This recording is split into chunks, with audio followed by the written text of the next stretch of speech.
until you go through roll after roll after roll after roll, until the face ceases to be form, because you finished with each of the rolls that was taking form.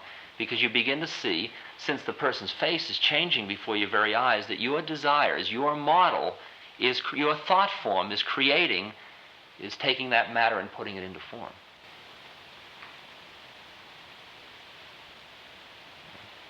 You know how when your moods change, the entire world changes.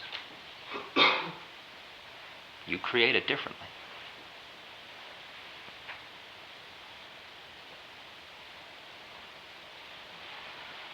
And finally you see behind all that, and you just see the eyes of the other person. It's just the eyes, and here we are, just eyes.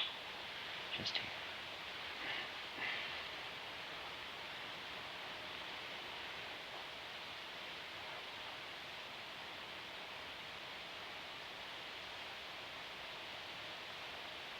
And we see that you and I are involved in infinite variety of roles all the time. And those are the vehicles through which we speak. But we speak only to ourselves. We speak only to ourselves.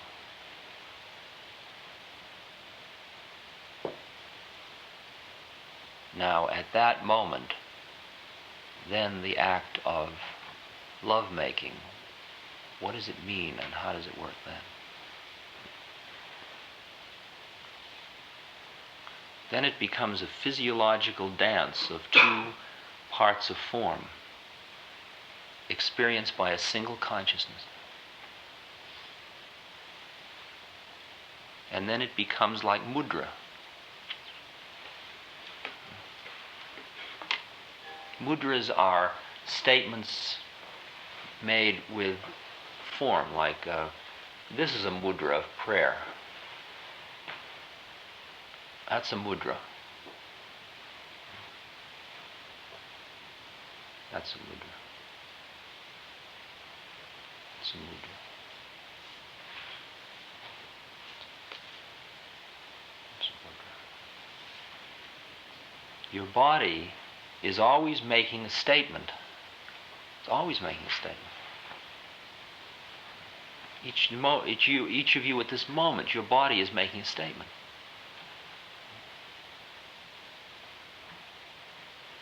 Most of these statements, most of us are unconscious of most of the time. We just think we're keeping our body around, keeping it comfortable. But in fact, it's making statements. And when you start to bring all of your being into consciousness at every level, your body statement becomes part of the whole process. And it's completely consciously done the way you move. And you watch a conscious being move and you notice there's no effort that isn't, it's as if every movement is an act of the highest art and the highest beauty. Because each statement is absolutely perfectly conscious. And each one is the optimum place to be at that moment. So you get a feeling when you watch a conscious being move that you are watching something like a tree sway. You're watching a harmonious act, an act that's harmonious.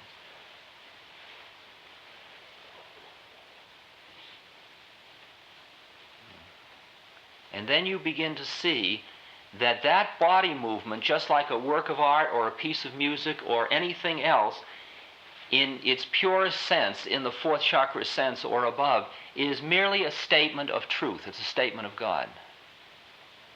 In other words, you're doing it in its sacred rather than its profane form. You're doing it as a statement of truth. And that means that's what's called a consecrated act. It's a consecrated act. And so then lovemaking becomes a consecrated act. Because there is one consciousness which is higher than each of you separately that is performing this act with the two bodies, which is an act, a statement of truth. Statement of truth.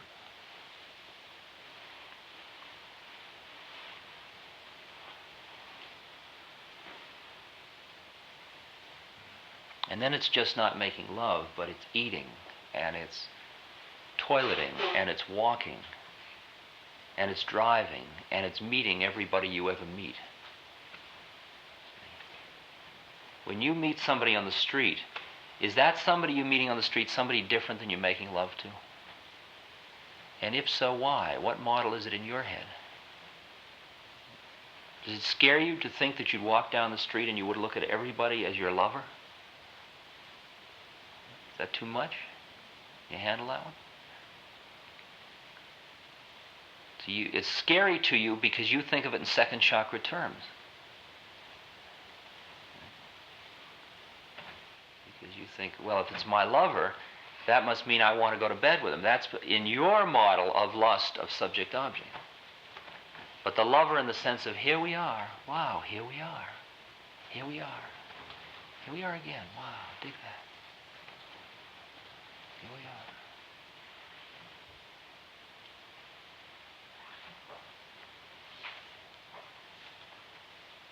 Because if what I said is true, about that when you live in the fourth chakra, you are as high as you're going to be when you're at the moment of orgasm. Now think of walking down and getting on the 3rd Avenue bus in the moment of orgasm. And think of meeting the grocery store man in the moment of orgasm. And think of meeting the policeman in the moment of orgasm. And think of eating your breakfast in the middle of orgasm. And think of going to the toilet in the middle of orgasm. It's hard, isn't it? And the minute of that merging, unitive, all coming together, oneness of... right? And all I'm doing is walking down the street.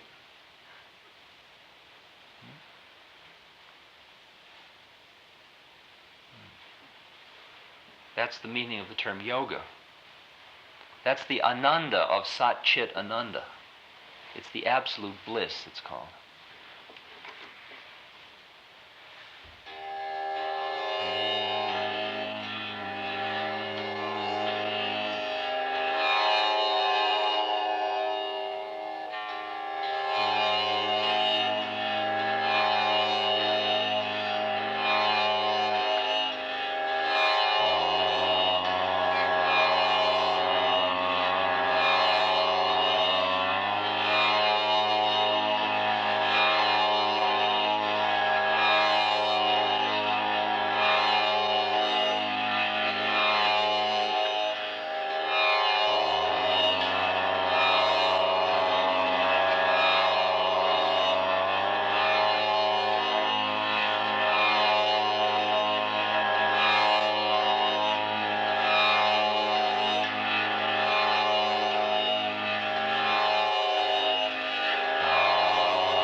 taking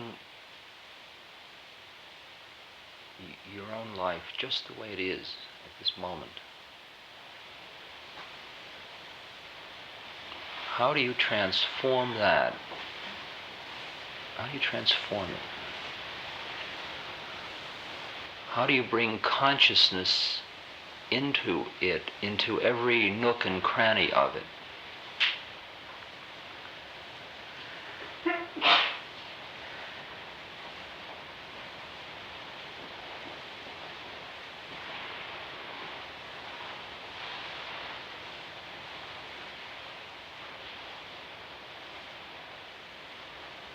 Now, in our Western doing way, we first usually think we ought to change our life. If you got a job, give it up. If you're at school, drop out. If you're not married, marry. If you're whatever it is, go to an ashram. Do something. Stop eating, start eating, eat this, eat that. Do this, do that.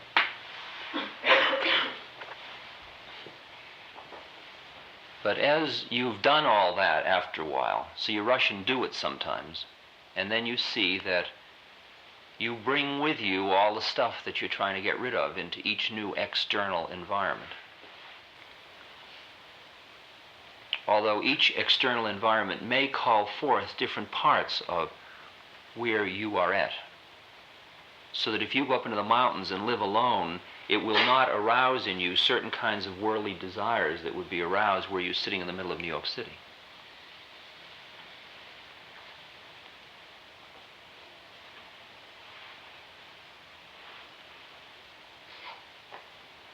But then you find when you come back to New York City, you have to face a lot of those anyway.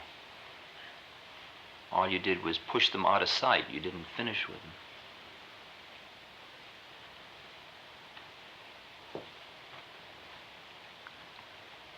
So finally you get mature enough and wise enough to start with right where you are now. If you're a man with a job and a professional responsibility and a commitment, here I am.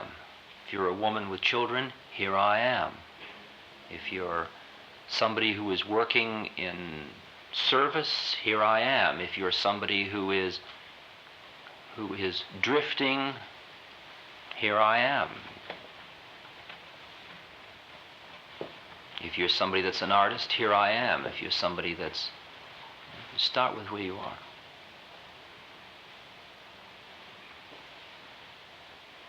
And you start to bring to bear consciousness on every part of that life just the way it is now.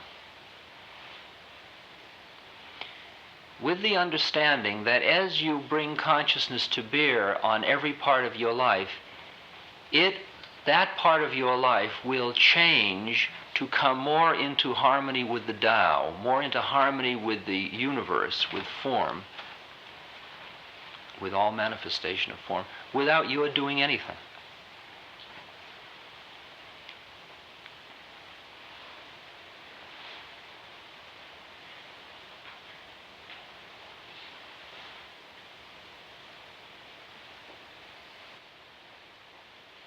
It's like I didn't have to stop seeing my old friends. It all just fell away. And it fell away because I wasn't the person I used to be. And there wasn't any reason for us to be together. And there was a feeling, there wasn't any ripping, there was just a dropping away.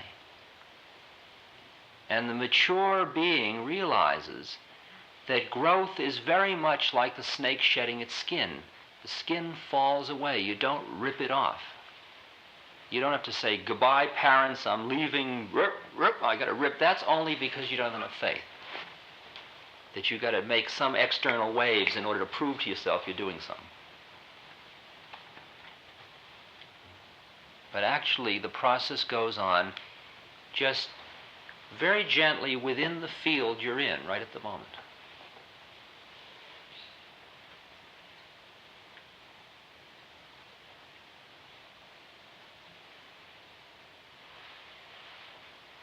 Like you can work with the thought that any time you can say about anything in the universe, quote, that brings me down, the next line you should say is, well, that's my problem. Meaning that's a place in my head that I'm stuck in. That's why it brings me down. In the yoga, one of the methods is called contentment. That's not a goal, that's a method. Most people say, sure, well, when I'm finished, I'll be content. No, that isn't the game. The game is contentment, meaning it is just the way it is, just the way it is. This is the way it is, okay?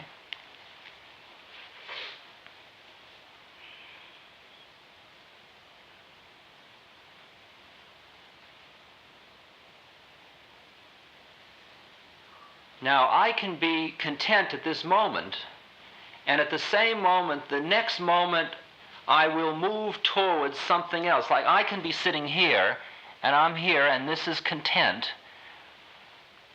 But in this body situation is the seeds of the fact that I'm going to do this. Because there is some tension in my body, because it's not in harmony, because certain muscles are being strained and so on. So I can sit here, and at the same moment there is that tension, and the next moment that tension is going to motivate me to do this. Still, when I am here, I am content. When I am here, I am content. When I am here, I am content. When I am here, I am content. Okay? Can you hear what I'm saying about that? So that even though you're going to change something the next minute, that doesn't mean you change it out of discontent. It changes because it changes. It changes because it changes. Now, it is under that basis that you do everything you do in yoga. You do it because you do it. But at each moment you are exactly where we are, which is content.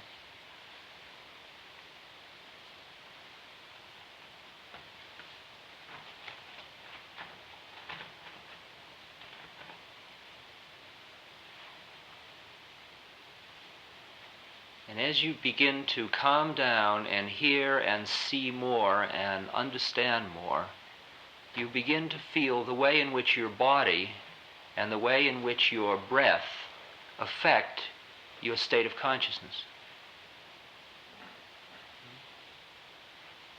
And you begin to notice that very often your body brings you down.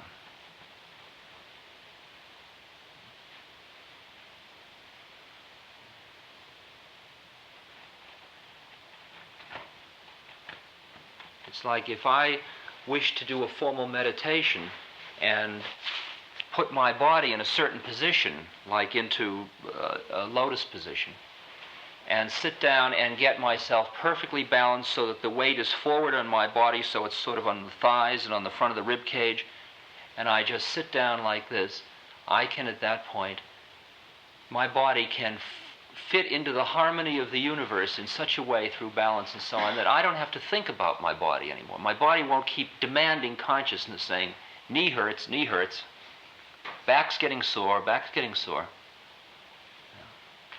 going to sleep, sending all these messages which are saying, do something about me.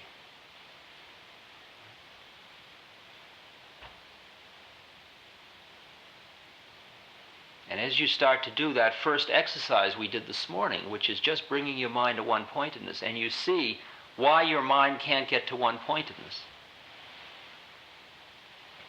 you begin to feel that your body is sort of catching you somehow or other. And that the model of coming into some other harmony means getting something done with your body. And you begin to work on your body, on your diet, on your body movements, on your breath.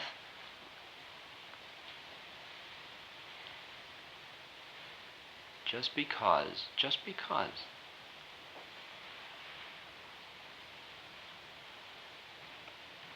You start to notice that when you eat certain foods, you feel certain ways.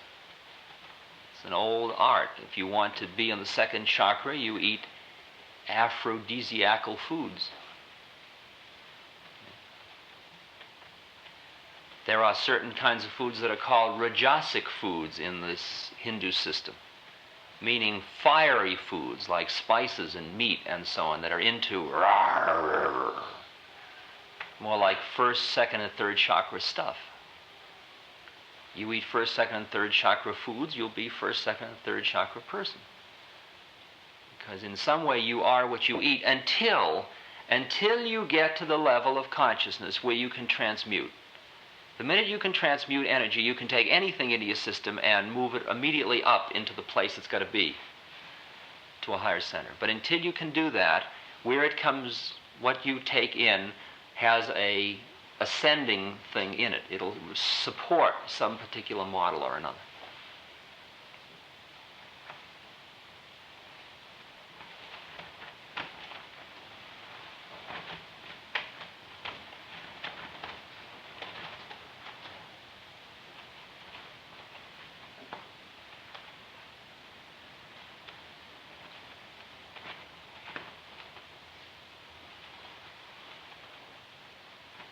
We're going to do an exercise during the noon meal of conscious eating.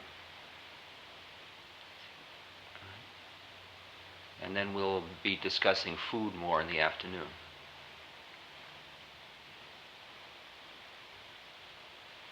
But now I'd like us to do something with pranayama, or breath.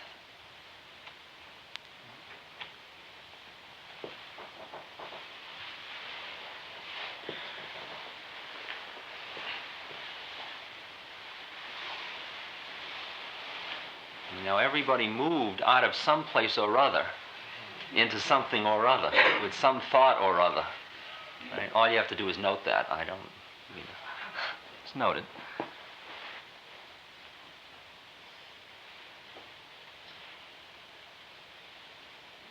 Pranayama, which is the fourth of the 8 limbs of the yoga. We've been working with number 2 and number 1 primarily thus far. The fourth limb of the yoga is called pranayama, which means control of prana, or life force.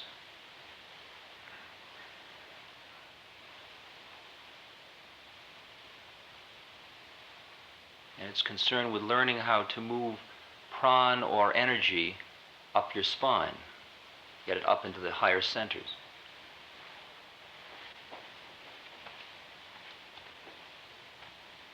When you really are doing pranayama, when I am into pranayama, in the formal sense, pranayama will take me into every state that I ever got into with LSD.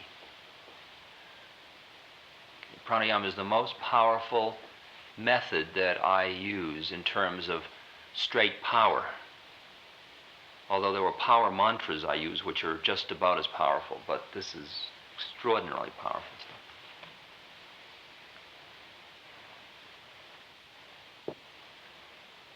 What I'm going to share with you are the 3 basic breathing techniques to get the process going. You use them for 5-6 months until you get certain clues inside you. The effects of these breathing things are that your breath will become very, very calm all day long. Very gentle and calm. And if you're going to be able to develop a center so you can see how it is, you have to stay right here, calm. And you begin to see how your environment, your breath is your environment. That's one kind of an environment.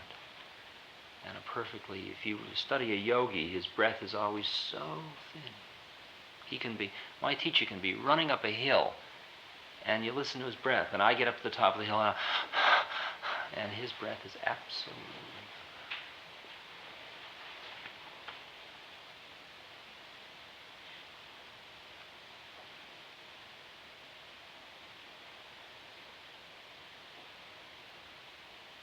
Now, besides calming the breath, these exercises in pranayama will simultaneously give you a feeling of lightness all day long. The third thing they will do, and this is very interesting because I thought of these as very trivial things until I started to see how they work. That pranayama is so powerful it starts to affect your diet very strongly. It starts to affect what you can eat when you're really doing pranayama. You got to really get into it, but that's the way it works. It also affects your blood, and it will start to sensitize you to certain nerves in your body. Here's how it works. Now, you may have learned breathing exercises in different ways. That's groovy. Do your own. These are not his versus mine. These are merely a set. There are many paths, and this is one traditional path of breathing. Breath is one of the ways to tune in on pran, that's all. Breath and pran are not necessarily the same. Pran is all energy. Breath is merely one of the corners of it.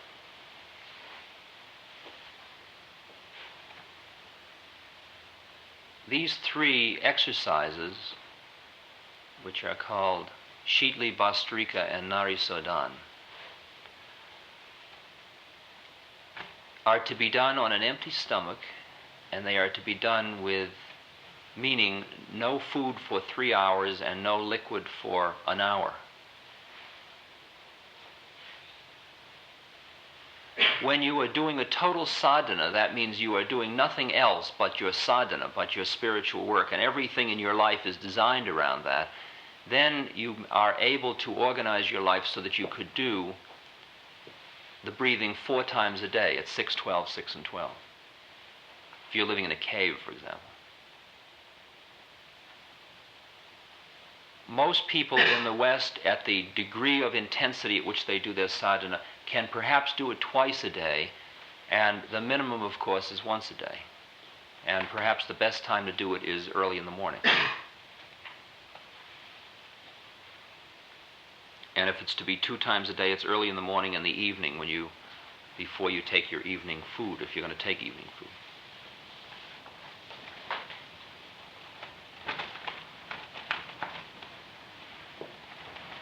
The head, neck, and chest are kept in a straight line.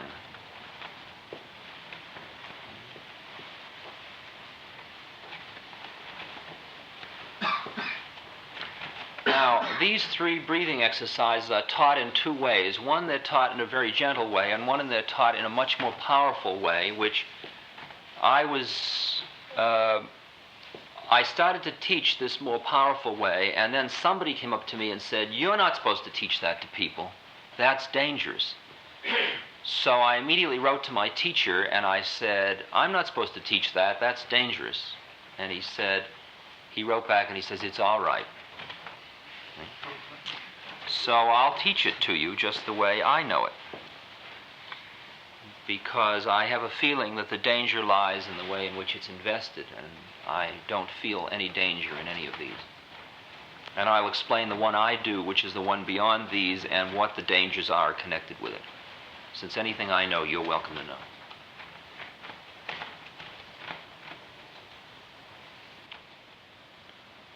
Now, the secret or the power method of these is the closing of the mulbund. The mulbund is an opening, or it's a set of nerves you activate which tightens a set of muscles. And these muscles, you can experience them. They are 2 fingers width behind the genitals and 2 fingers width in front of the anus. There's a place, which is right down in here, where a series of nerves, it's like a nerve center, and when you pull back and in and up on that, it's like pulling back in the genitals, and when you go to the toilet, when you defecate, you tighten your sphincter afterwards, and it's that same feeling of tightening the sphincter and pulling back in on the genitals. Now, most people have learned through psychoanalysis or one form or another to let all that open. See, otherwise it's known in the culture as being tight-assed or some image like that. And now you're going to learn to close it and keep it closed. Right? And you will keep it closed during the entire 3 breathing exercises. Later on, you learn how to keep it closed all the time. So it automatically stays closed. You just open it when you need to open it. You don't keep it open and close it when you need to close it. Now, at first, when you try to close it, you'll feel a vrrr and a tight, and you can't do it, and you forget, and that's all part of the course. It's all cool. Don't get uptight. It's sometimes helpful to take a little ball of cloth, like a kind of a bigger golf ball made of cloth. Don't use a rock or anything like that. A piece of cloth, and stick it under there so that it presses up on those, and it helps those stay closed. Helps remind you, too, to keep them closed. And you can carry your little yoga kit, which includes your earplugs and your little ball of cloth and stuff like that, and your tube for washing out your nose. And then if you get more advanced, you have your long piece of cloth that you swallow when you bring out your rectum and you clean your intestines. Depends on how deep you want to get into the whole program. This is the first round of methodology, so we won't do any rectal cleaning today.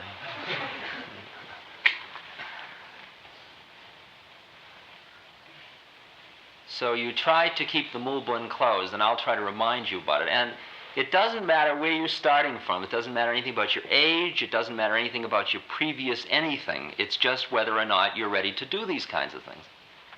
I started yoga when I was 35, I guess, and I was, I couldn't have sat in this position for more than 10 seconds without excruciating pain. Right? And oh, God, you know that place? And now I just put my body there and leave it there. And that all happened within 3 months. Of 3 months of just doing it. Just cut out all the, can I do it? Will I do it? Just do it, see? It's just simple as that. Just do it. But get comfortable. Don't just get so that your head, neck, and chest are in a straight line. You can sit in a chair. Doesn't matter. Whichever way you can do your thing most comfortably, so you can get your body cool.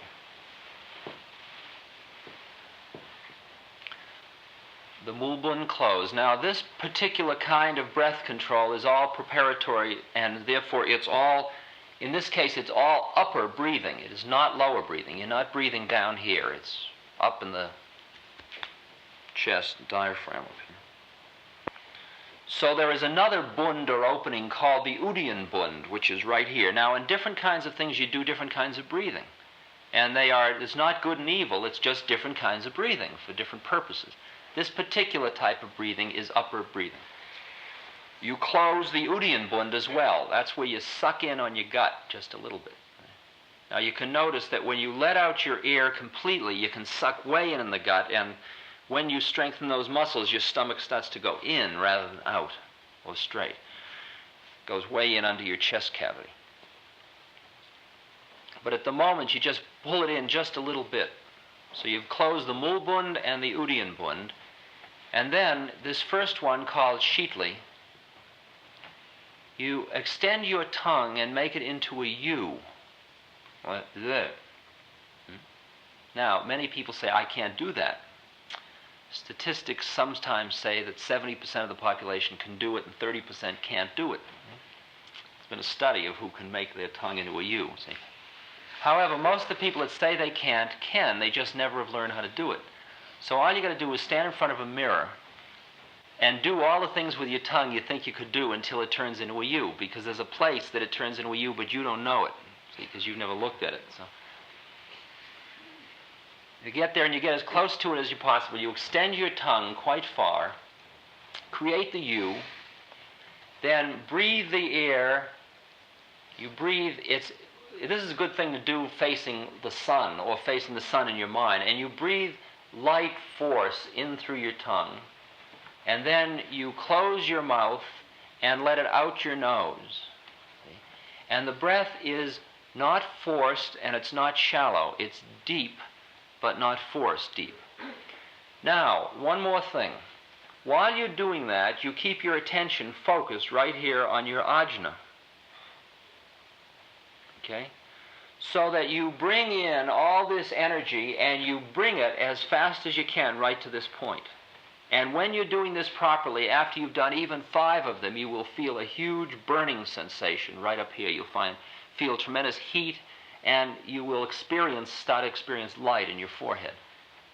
Okay? Just from this breathing exercise, after you learn how to do it. Now, you do 5 of them the first time you do it. Then every time you do it, you add 1 more till you get up to 50. So we'll do 5 now, then next time you do it, you do 6, then 7, and so on up to 50. Then you do 50 each time. Right?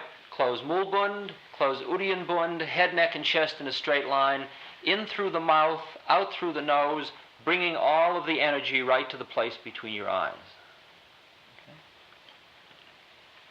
Do 5 of them.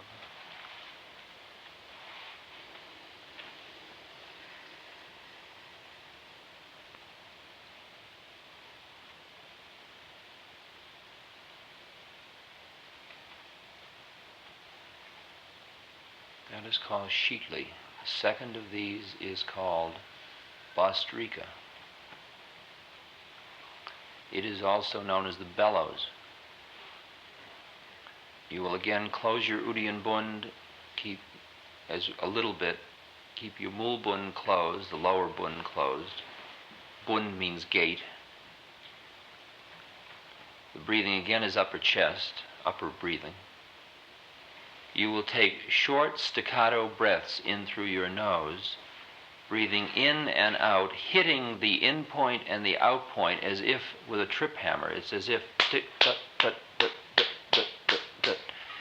The game is to keep the in-breath and the out-breath of equal duration and equal intensity. And go as fast as you can comfortably go, keeping those of equal duration and equal intensity.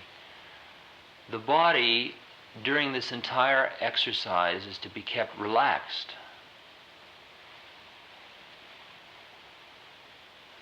The focus is on the inside of the tip of the nose.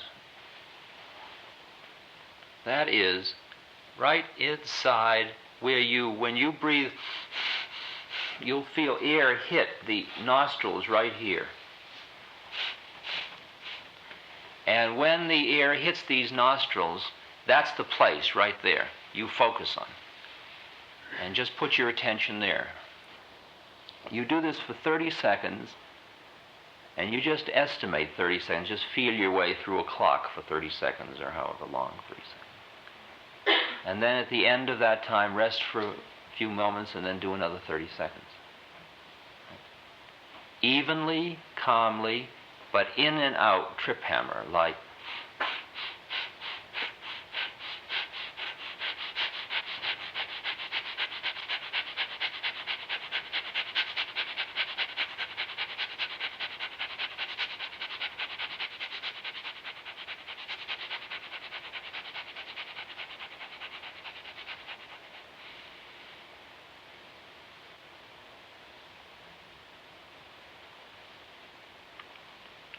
do it just at the rate you can do it. To be,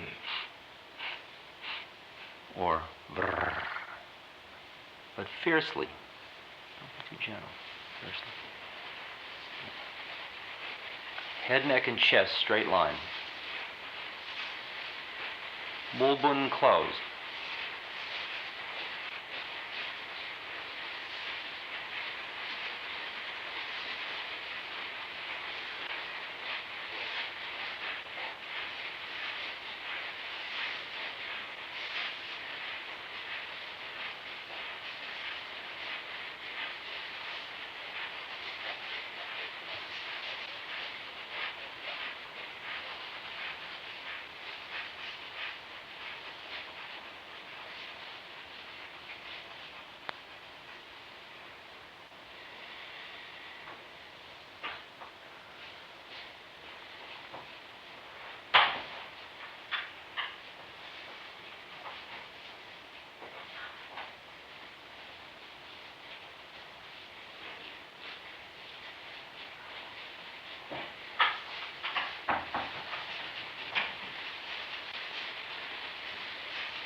That one was called Bastrika. The third one is called Nari Sodan. Nari Sodan is ultimately the most powerful of these three, although it appears to be the least, often at the beginning anyway.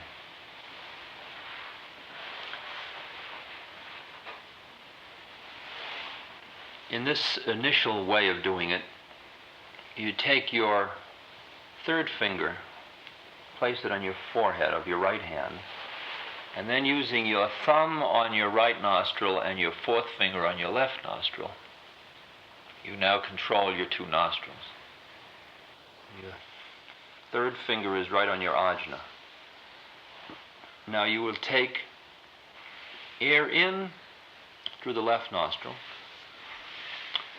Then you will hold it and you will let it out at the right nostril.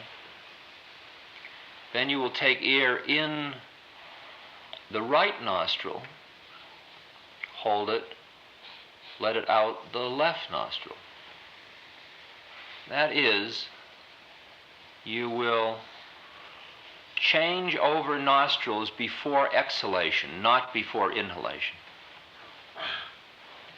So it's, now, during the time you're doing this, watch this whole process, you will visualize, and this is where one-pointedness becomes very important. When you're taking in through your left nostril, you will visualize energy going in your nose and down the left-hand side of your spine to the bottom of your spine. Visualize a long U. And then what happens from where you're sitting, the left side, you start down the U, breathing in the left nostril, then across when you're holding, then let it up and out the right, then in and down the right, across, up and out the left. In and down the left, across, up and out the right, in and down the right, across, up and out the left. Now, what you're doing by doing this is sensitizing yourself to two nerves called the Ida and Pingala, or two sensory pathways.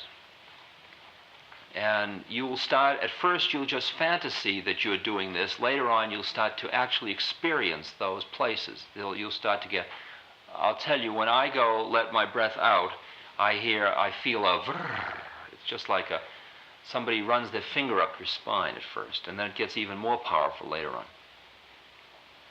Now, the key important place is during the hold that you keep your consciousness right at the bottom of your spine. Right? That's the key one. So that you start in, you take in on a count of 4, hold on a count of 2, let out on a count of 8, hold 2. In 4, hold 2, out 8, hold 2. In 4, hold 2, out 8, hold 2. Then I'll tell you what the next exercise is, even though you only do these 3 for a while. Right? Now, a count of 4 means it's roughly 4 seconds. The Vedas talk about the way of measuring it as you go around your knee and snap your fingers is one way of doing it. You could do it 1, 2, 3, 4, 2, 2, 3, 4, 3, 2, 3, 4, 4, 2, 3, 4. You can do it. It's about the same thing. It's roughly counts of right? So it's in, 2, 3, 4, hold 2, out 2, 3, 4, 5, 6, 7, 8, hold 2, in 2, right? It's like Arthur Murray.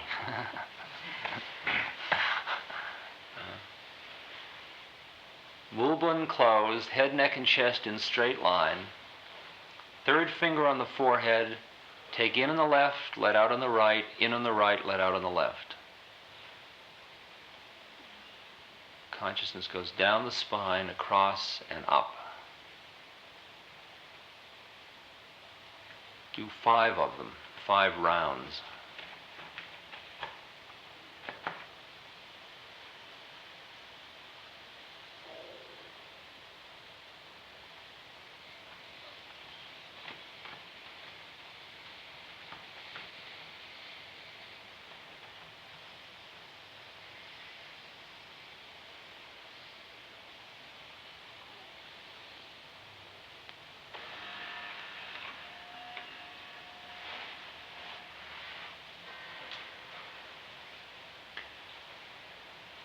In these three then, in the first one, you'll do 5, then 6, then 7, up to 50.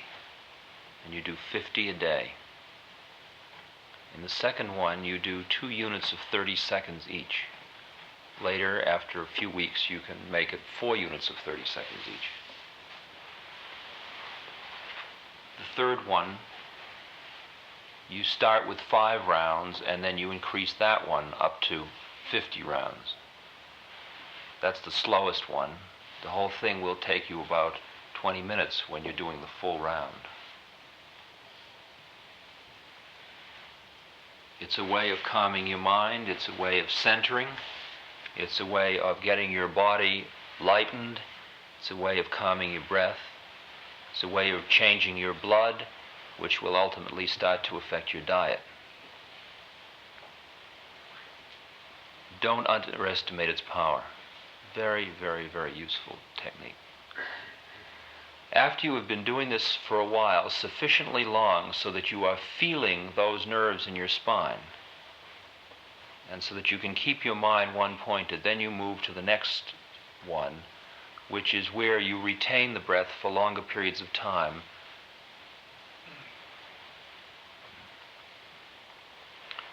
For this one, it is good to have somebody around who is doing it and who has done it before and knows about it and can guide you a little bit if you have any problems, or be able to ask somebody if you run into any problems. You should be able to have somebody, a checker, when you're doing the more advanced breathing. It's called Anulam Bulam. And in Anulam Bulam, I'll just tell you what it is so you can know anyway, even though I don't think you want to undertake it unless you have fulfilled these things I've been telling you about. You would close the Mulbund and Udian Bund, and then you will take in the air on 4. Then you close the Julanda Bund, which is by putting the chin against the neck, like this. So you close this, and that. And then you hold the breath for a count. Say you might do 4, 16, 8, 2. And then you'll get to 6, 32, 10, 2. And then up to 64, and then 128, and so on. Now, the secret of that one, that's the powerful one, in the sense that that's the one that'll take you into samadhi. Just force you right into samadhi, if you can do it. But the if is big, and the if requires that you can make your mind totally one-pointed. And the way the game works is you're holding your breath, and you've got this closed and this closed, and you're holding it, and you start to feel that pressure, and if you feel like you're holding your breath, that means your attention isn't where it's supposed to be, which is at the bottom of your spine. And now the game is, can you keep your attention at the bottom of the spine at the same time as you're holding your breath without attending to holding your breath? That's what the whole secret is. It's easy to keep your mind one-pointed when there's no pressure. The question is, can you keep your mind one-pointed when there is pressure? It's like fasting. Can you keep your mind one-pointed when you're hungry? And in the same way, the way it's written up in the Vedic books, for example, or in something like Serpent Power or something like that, you visualize at the bottom of your spine a triangle, an inverted triangle of yellow fire, in which is a lingam, around which is wound 3.5 times a serpent with its head down. And you visualize this triangle of fire right in from the bottom of your spine and up from those 3 nerves, right in a place down in there. Same time keeping everything closed, and you're holding your breath, and then you go down and you become that yellow triangle of fire and become that serpent. That's all. You just become the serpent. And then just keep holding your breath. And there is a point where you're holding your breath, and when you experience you're holding your breath, you're in the wrong place. You forgot what you were supposed to be doing, which is keeping your consciousness at the bottom of your spine. And the high moment which is very powerful, is when you suddenly remember that and you put your consciousness back on the bottom of your spine, and then suddenly you are not holding your breath and you're not breathing. And usually at that point you say, I'm not breathing, and that brings you down. See? In other words, you just did that thing. You took yourself out of the place. So the process is that it only works when you can make your mind totally one-pointed. That's the only time it works. It doesn't work otherwise. You can play it, but it won't work. It is now 20 minutes of 1, and I think I was supposed to stop at 12 or something. I'm sorry, I've ruined the schedule. We meet again at 2:30. And now, when you're eating, I would suggest if you... later we'll do a silence exercise, but I think this time, I think we can take our meal in silence. I think that wouldn't hurt us too badly. See, most of what we talk about is interpersonal stuff. It's just stuff. And it's interesting to sometimes set aside that stuff a little bit. And if you're going to eat consciously. And that means when you're picking up a piece of food, pick up the piece of food. And when you're chewing it, chew it. And when you're savoring it, savoring it. When you're swallowing it, swallowing it. You find out the minute you start to eat consciously that way, you eat just as much as you need. Because that unconscious eating, where you keep eating and eating and eating, and I'll have some more of that, and all the time you're saying, and don't you think that's terribly interesting, and I'm certainly going to try that, and I certainly want to become conscious, and all the time you're pouring food into your mouth as if, well, after all, I got to stoke the furnaces for the afternoon. That's all illusion, by the way. It's all nonsense. It's all nonsense. So you might as well start out by starting to try to eat consciously. And in the Southern Buddhist method, you can just go through just observing the process of eating, observing the picking up of the food, and then the putting it in the mouth, and the chewing it, and the savoring it, and the swallowing it, and then the eyeing the next bite, and then the moving in, and then the organizing the food on this fork, and the picking up, and the putting it in the mouth, and chewing it, and savoring it, and enjoying it, and swallowing it, and digesting it, and all the pressures in your body. You can just... That's plenty for your consciousness.